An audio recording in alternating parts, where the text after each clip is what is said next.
ఎవరు రాజ్యం వేలినా దంచితేనే బియ్యం అయితే అన్నట్టు రేవంతమయ్య రేసుక పీటోలే రాజ్యం వేలుతుండు కానీ ఇక అంతకంటే మంచి ఉపాయమే చేసినా అనుకొస్తుండ్రు. పార్లమెంటు పండుగలో చక్రం తిప్పుతారట కేసీరావు. చూద్దాం పని.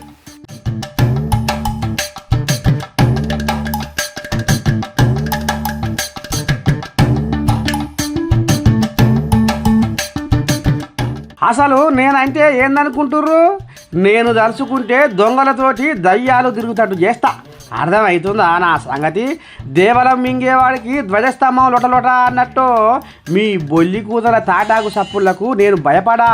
అట్లని మా మనుషులను కూడా పూర్తిగా నమ్మను. ఈసారి నేనే కలదిరిగి తెలంగాణ మొత్తం చుట్టుముట్టి ఎవరికి ఏ ఏరియాలో ప్రచారం ఉందో పసిగట్టి గాళ్లకు టికెట్ ఇచ్చి మీ కాంగ్రెస్ వికెట్లను పడగొట్టకపోతే నేను కేసీరావునే కాదు కాదు అని అనుకొస్తున్నాడనులా. ఏమో అంటారు చూడు, తాకితే మొక్కుతారు, తడిస్తే గుడిసె కప్తారు అన్నట్టు. అసెంబ్లీ ఎలక్షన్లలో ఓడిపోయినాక దెబ్బతిన్న పులిలాగా ఉన్న కేసీరావుకు ఇక ఎవ్వరు సర్వే చేసినా నమ్మకం లేదటనులో.